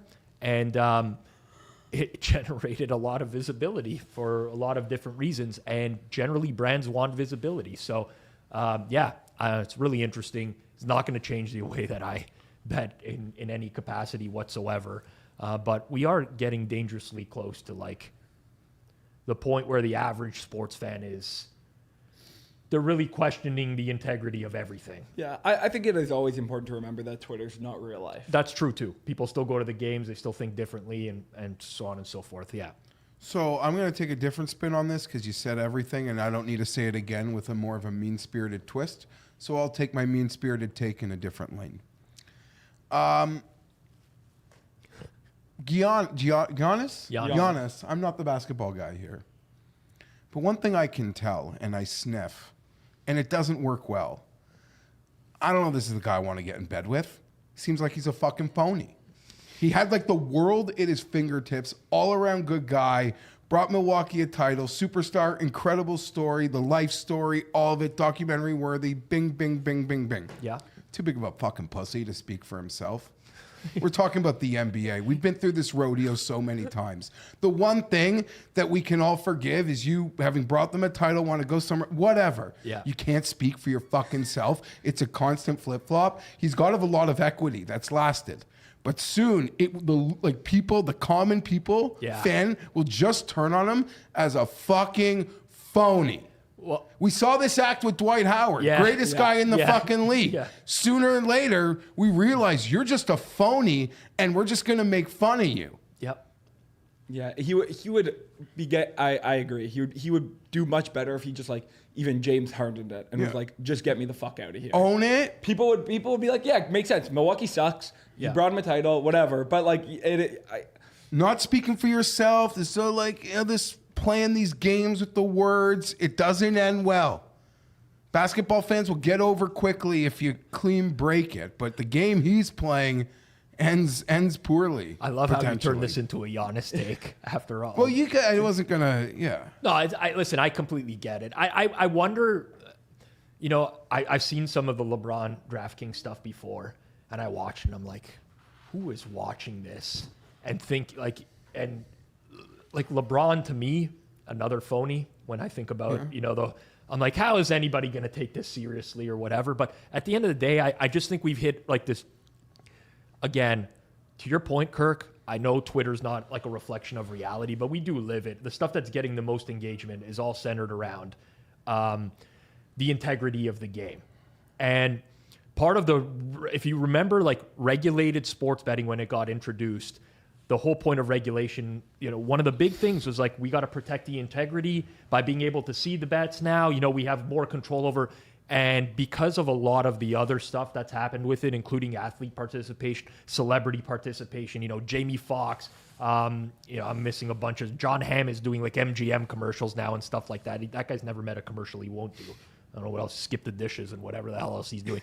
But we've gone a little bit too far where now, all the things that regulated betting was supposed to protect people are really questioning it.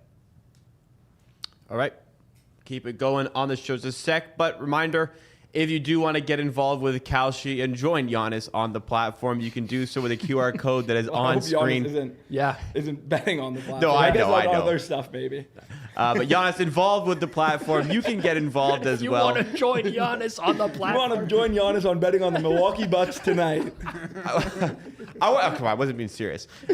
Scan to sign up with a QR code that is on screen now, or by going to the link that is in the description. Kalshi is a product that we stand by, and we're very proud to have them as our presenting sponsor here on Circles Off. But we're sticking on the NBA because after the trade deadline, it's that time of year. There are teams that are not going to make the playoffs who want the best possible draft pick. And with all the rules and regulations in place against tanking the NBA has brought in over the last few years, teams have become a lot more creative with how to get around those regulations. And one of those teams that is very creative and very successful at it is the Utah Jazz. Josh Robbins says, add this to the tanking files. The Jazz led the Magic 94-87 going to the fourth quarter tonight. Larry Markkinen and Jaren Jackson Jr. had already combined for 49 points, but they were held out for the entire fourth. Utah lost the game 120-117. Hardwood Paroxysm says, Jazz fans, I do not want anything bad to happen to you.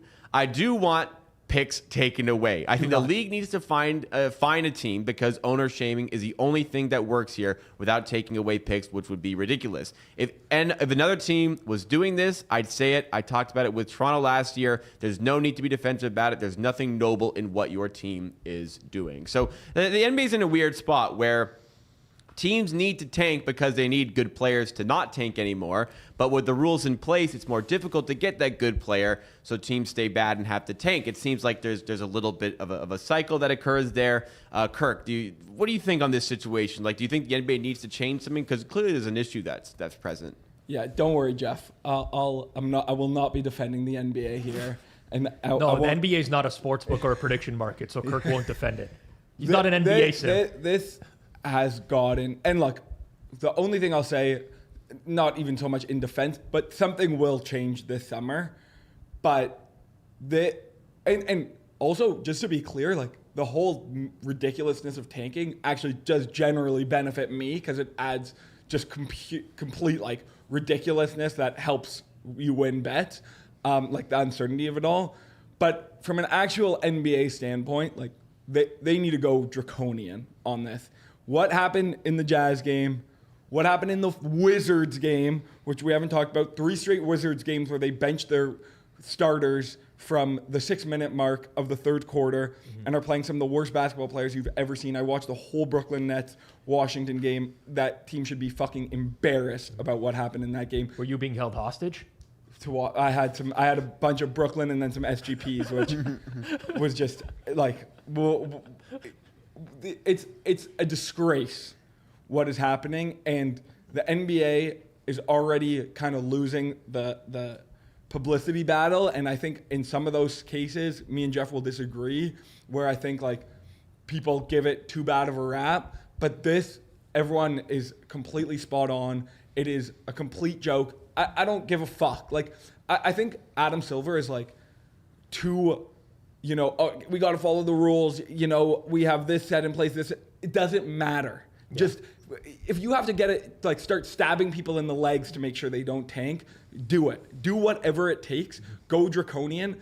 It is a complete joke and just the worst look possible for the league. And this is the earliest it's ever started for a lot of whatever reasons, but it has to be fixed. Like, they can completely take away the draft. I don't think that's a bad idea at all. You could say when a team is eliminated from the playoffs, then it's you get a higher pick based on how much you win instead of how much you lose. I know there's some perverse incentives in that as well. I don't know what exactly the solution is, but they need to come up with something, because this is just it's an utter joke. Maybe out of the gate, like, you don't lose the draft, but there is like no weighted lottery. Like, the lottery is Agreed. Entirely evenly weighted. Agreed. You get nothing.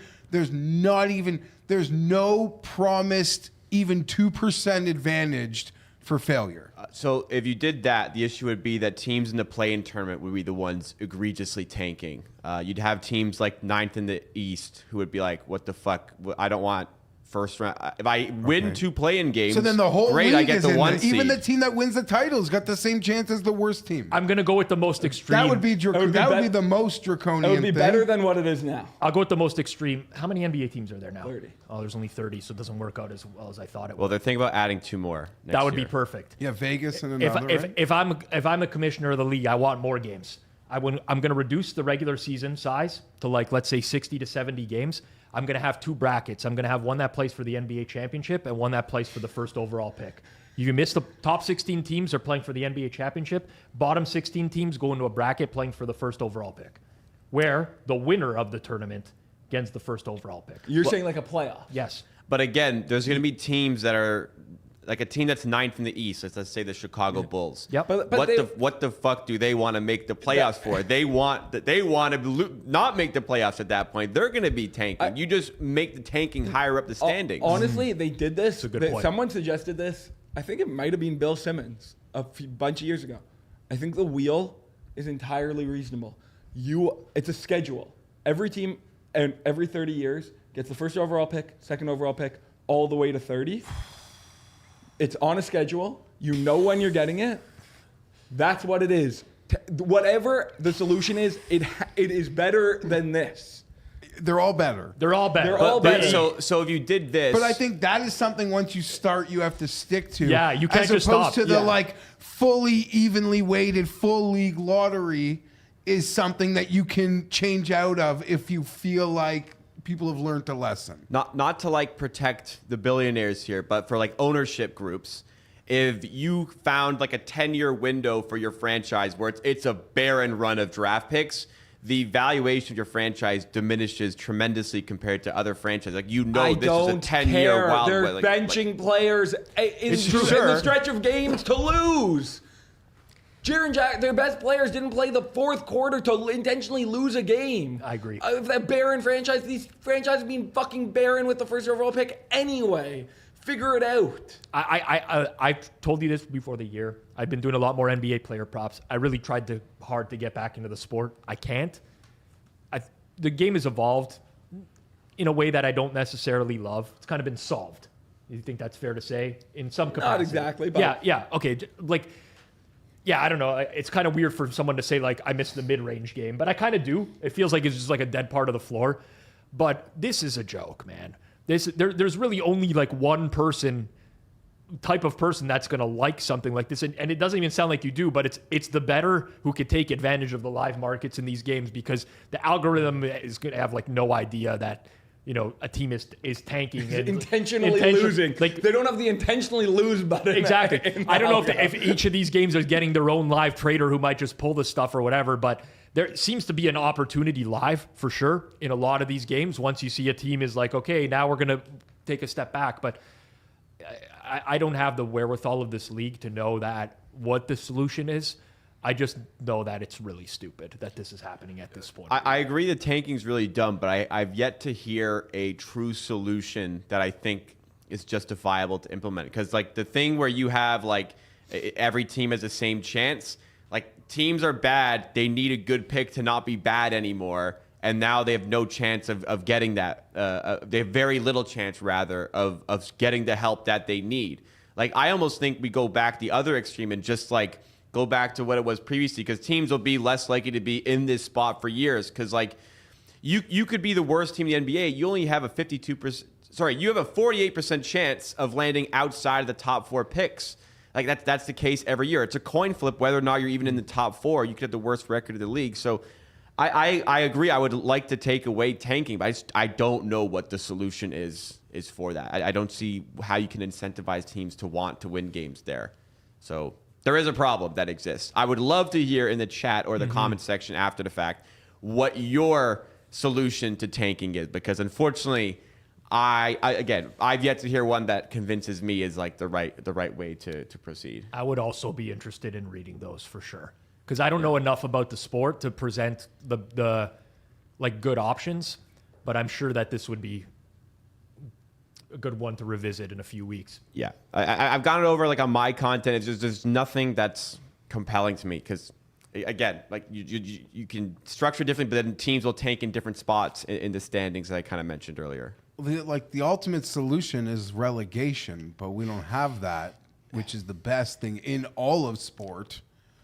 It's true, but the ultimate solution is relegation. In the leagues where relegation exists, the fan bases are so ingrained over a century sometimes that they are going to stick with their team no matter what. You think fans of the Washington Wizards, Utah Jazz, the amount the fan base would drop off if they got relegated would be, I agree, completely there's crippling to also the the product. The dynamics are different, but I'm just saying relegation's all Well, English Premier League, there's no draft picks. It's just all signings. Yeah, academies. So you'd have to get rid of the draft and just be everybody has X amount of money as a cap. You can negotiate with any player. Yeah.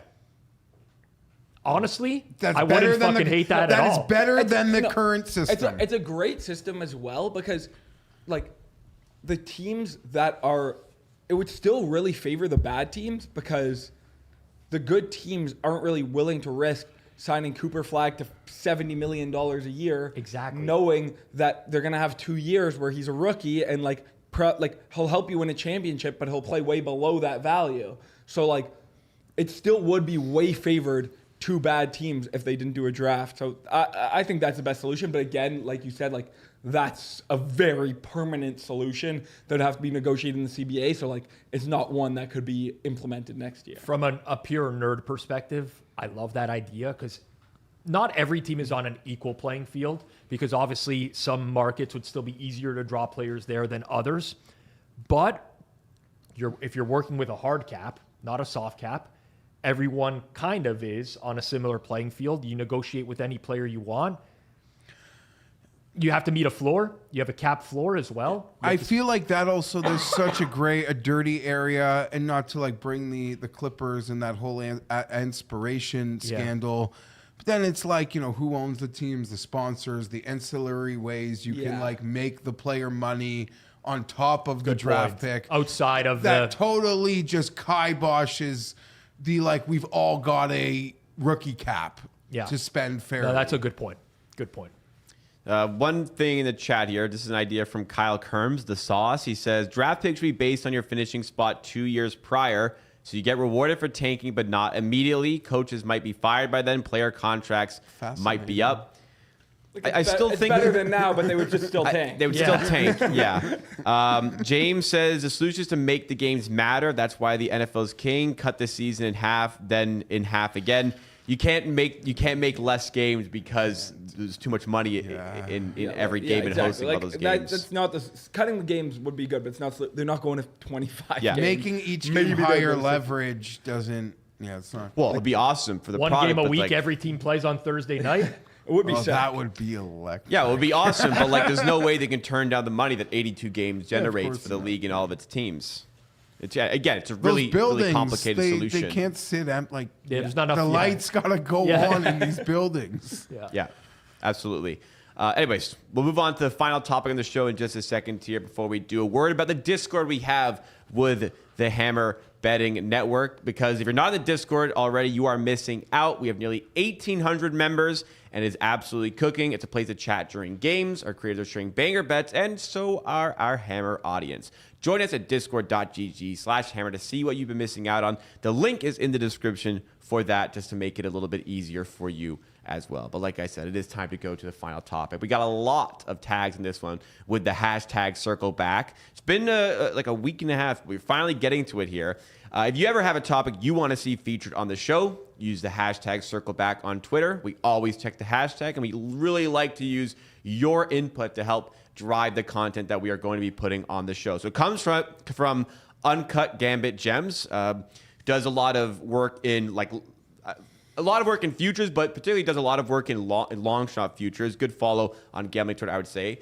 And basically, there is an accusation of someone plagiarizing the bets that he's been giving out on his account on a VSiN segment. So he says, huge shout out to Mook Franchise for bringing this to my attention concerning the J. 50 segment on February 2nd, 2026 with VSiN Live at Beating the Book and Kelly Bidalon concerning essentially the copy and pasting of 11 of my plays given out in December and January concerning MLB awards and stats leader. I understand that I'm far from the only person here that knows a thing or two about baseball, and that it's inevitable that I'll run into a few similar plays with anyone else that does.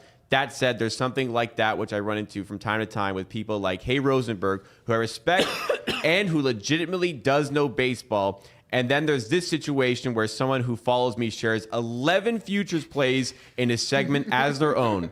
Those being the following, then lists all the bets in question. Then updated on the situation a week later. Sorry, it's not been a week now. It's been a week. This is updated on the plagiarism situation concerning the one I just described. Since it's been a few days now since it was brought to my attention. As a quick reminder on the situation, Lewis, who was following me for a few months up until unfollowing me quickly after this all came to light. Screenshot provided below, which I took before posting the initial complaint, and there was a screenshot to back it up. Did a preseason MLB futures segment where he shared 11 of my awards and stat leader futures plays posted here without any acknowledgement of the source. To reiterate, I do understand that anyone that knows how to approach futures betting to some capacity will overlap plays from time to time. That said, it's one thing if Lewis had overlapped on a few plays, but it becomes blatantly undeniable plagiarism when it's 11 long shot plays at plus 4,000 or above posted within the past month and a half that end up being shared in one segment by him. Once again, the list of futures and shows the futures there. Last part I'm going to read. Since I'm on my second attempt here without the situation being dealt with appropriately by Lewis, I've also included this screenshot along with 3 more of the plays that plagiarized by him, which weren't provided in the initial post. Since the initial post, I've been in contact with someone at their network who's been very kind in attempting to help deal with the situation. So anyways, a lot more text there, but I think I've previewed the topic enough here. What happens in a situation like this, Rob? Like what can be done? Well, I don't think anything can be done. I mean, there's no recourse for someone just regurgitating your place. I just looked up Jensen Lewis right now. I haven't heard of him before. I want to say, listen, I have not vetted this. The information looks pretty damning if this is completely correct. I'll speak to it at a higher level rather than just in regards to Jensen, because I've personally had this happen to me before, where people watch the pizza buffet on Sundays at 11 a.m., even though they claim that they're not watching. And then as I'm giving out prop bets, they're releasing to their customers about a minute later. Now, there's obviously going to be lots of overlap in the betting space, right? Sometimes I'll handicap something, somebody else might handicap something, and, we arrive at the same conclusion. I didn't see their stuff, they didn't see mine. Kyle Kerms is actually in the chat, the sauce. He was on, we were talking after the prop extravaganza this week. He gave out a prop, which was Stephon Diggs' third quarter yardage. And somebody in the chat, while he gave it out, saying like, Sean Kerner from the Action Network gave this one out yesterday. And Kyle's like, well, like, I don't know who that is. I don't follow that. Like, we've just arrived at that independently. And that's totally fine. If you do get a pick from someone else or some rationale, somebody's done the work to handicap something, I believe that is just an ethical thing to do, to just give them credit. I do this a lot on Pizza Buffet. Whenever I seen someone else make a good point, I'll be like, so-and-so made a great breakdown here about, it's not that hard to do, right? It's pretty simple. I mean, this happens across every other industry. If you're going to use someone else's work and you don't give them credit, that's plagiarism. You're taught at an elementary school level to credit your sources. It's as simple as that. So if this happened, it's obviously very disappointing. If it was us at the Hammer, I would just say this is explicitly clear, and it was one of my content creators who was doing that, there would be zero tolerance for that. They'd be shown the door, because you just don't do that. You don't take someone else's work and claim it as your own. It's an absolute no-no across every single industry. And, sometimes it's okay to give people credit and just be like, listen, I didn't do the work on this, but I thought it was a very convincing handicap. I'm going to relay what this person said. There's nothing wrong with doing that. Yeah. No, I agree with everything you said. I just think it's tough because, uncut, I obviously totally agree with you here, and it's, ridiculous what this guy's doing, but, you're almost kind of, wasting your time fighting this so hard, because it's, the recourse is, okay, best case scenario, you got a live apology. It's not really going to do much for you. So, and, who knows if that is even going to happen. So I get why it would be really, really frustrating here, but it just seems pretty black and white to me. But I just don't know what is to be done. No, I agree with you, but I don't mind that they called it out. Because I would that he called it out. I'm just saying, what's going to come of it, I don't know. But it is incredibly frustrating when you put in a lot of work into building a model, pricing something out, giving it out, and then people are just taking that work and claiming it as their own. I think that there's something wrong with that. And for sure, like I said, there's going to be there's no sense in me not pretending like this person doesn't exist. But this was the thing with Fezzik, right? And his whole thing was you guys gave out 3 of the same plays that I gave out already to my clients on your Thanksgiving prop show. It's yeah, but we don't follow your stuff. I don't care about your stuff. I would never care about your opinion enough where I'm going to give a play out based off of that, right? So, but if I was to ever, when Hitman gives me, when I talk to him, if I arrive at something but I'm not sure, and I talk to Hitman and be like, hey man, Like, I want someone to vet this, and he says, I think this is good. When I give that out, I talk about my conversation with him. I'm like, listen, I wasn't fully there, but I talked it over with Hitman and put me over. It's okay to have, it doesn't make you any less of a better for doing that, especially if you're doing content. Just like fucking give credit to people. I can't believe this guy ripped 11. He could have gone on there, just Like talked 3 or a little, 4. gotten a few minutes out true. of 2 of these. Someone full disclosure, hand up. Did I need a rip work? High school, university, of course. But did I know where I have to take an L on this part of it just because I have to take the L here? Yeah. Right. So that Great what point, are Jeff. you doing, man? Great point. If he just he went did and took 2 4? out of the 11 or 3 out of the 11, you know what? You can he can be like, listen, we both bet baseball. We're going to arrive at different stuff. Oh. That's the classic Fez move for me. Yeah. It's like, well, why would I take And it? then take I'm like, 2 well, why out- would you release it 30 seconds after I gave it out? You rip a couple of his, throw in one of your own that you think you like, and then it's boom, you've got your segment. Yeah. No one wants to be viewed as an aggregator. You know what I'm saying? No, but there are people who do really well. Storm used to be a guy back in the day, I will say, okay? This is many years ago, 8 to 10 years ago, who I don't think originated anything himself, but he surrounded himself with the right people where he was able to aggregate opinions and make good money betting off of those opinions. Totally fine, in my opinion, as long as the other people know that that's happening. If you're a content creator, I don't even give a shit. If your stuff's coming from other people, just say it. You don't leave the fucking audience in the dark, and don't pretend to be something you're not, is what I'm getting at. I was self-aware enough to know, if I'm ripping off you on this multiple choice exam, I have to, on the ones I can't really see what's going on there, I just gotta I gotta rip anything. Yep. Or intentionally swerve. And I have to accept I'm not gonna get as good of what you're getting, but I'm getting out of this without putting in any work. So I got to take what that gives me. I just from you mentioning that, in grade 3 in Ontario, we take EQAO? EQAO test, so it determines your Christ. So if you make the PACE program. So in grade 3, I took that test. I was qualified for the PACE program, which basically will just move you ahead 1 year. But the guy who sat next to me, everyone was friggin' confused when the results came in. There's no... and then it was determined that he copied everything.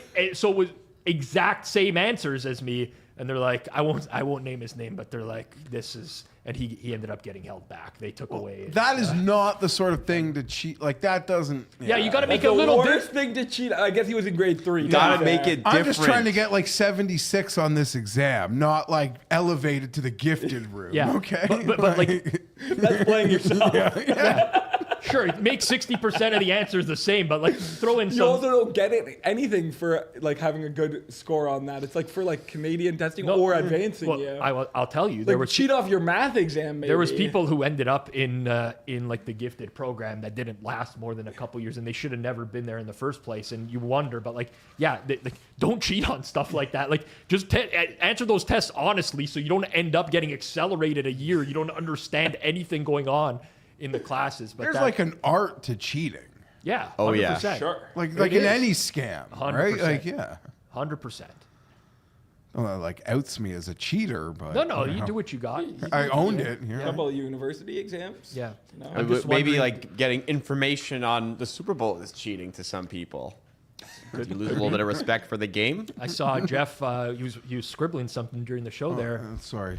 No. But I know what you were scribbling. Something came to mind. When you do the show, in regards to that list, are you going to talk about consulting with me? Yeah, I will. Okay. Because I, you gave me some good insight. Okay. On That's- especially what's close to home for you. There you go. That's all. There you go. See, you cite your sources. No, that one is. I did want to work it in because it just bothered that stuff like that bothers me. It does. Yeah. And if that's true, again, I think that's just a terrible look. Yeah, it's good to get some more eyes in it as well. Hopefully, help speed up the progress to try and get I don't know what Uncut Gambit Gems is really looking for here. Maybe just like an acknowledgement that it happened, I think, is even just enough. I don't know. Not going to speak for them, but nice to get some more eyes on that situation. But that'll do it from us here at Circle Back for today. What a show it was to recap the Super Bowl, talk NFL MVP, and a lot more. If you did enjoy, take a second. Make sure you hit the like button. If you're new to the channel, subscribe. Help us on that road to 22,000 subscribers. With the NFL season over, we've got some exciting new content coming at you on this channel. You're not going to want to miss out on, so hitting the notification bell might be a good decision on your part as well. Of course, as always, we will see you again next time.